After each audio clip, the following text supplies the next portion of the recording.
Waseca County fairgoers will get a chance to learn more about the Tuskegee Airmen thanks to a traveling display that arrived this morning. The Rise Above exhibit is a mobile movie theater housed in a 53-foot semi-trailer equipped with a ramp and hydraulic lift to ensure access for all, including a 160-degree panoramic screen featuring the original film Rise Above, giving audience members the feeling of flying in the cockpit of the iconic P-51C Mustang, which is the signature aircraft of the Tuskegee Airmen.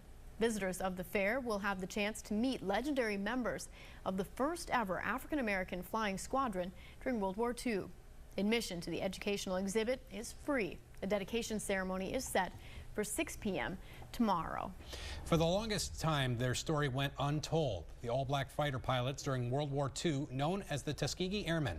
A special theater has been brought into the Waseca County Fair for free showings of a documentary on those legendary veterans. And KEYC News 12's Ryan Gustafson spoke with some of the last surviving members earlier today.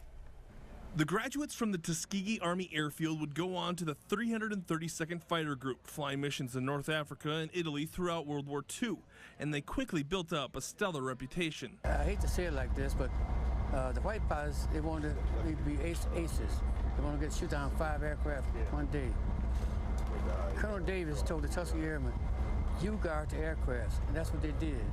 They became so efficient at it that everybody wanted them because they knew when the Tuskegee Airmen was around that they would get home safe that night. They were men at war, and despite the larger social implications of what they were doing, they had the same concerns as everyone else, doing their jobs and staying alive. I want to go overseas, do my missions, and come back home. I flew 63 starters and missions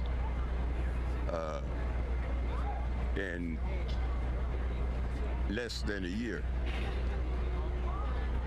Came up, I could come back home. Still, the fight for civil rights was far from won once the war was over. You were treated good overseas. It's when you come back home that they were segregated. After all the things that the pilots did in the Tuskegee Airmen, they won a lot of medals, but when they come back, they had whites go to one door, black go to another door to get off the ship. The Tuskegee Airmen exhibit is open from noon to 9 at the Waseca County Fair through Sunday. Ryan Gustafson, KEYC News 12.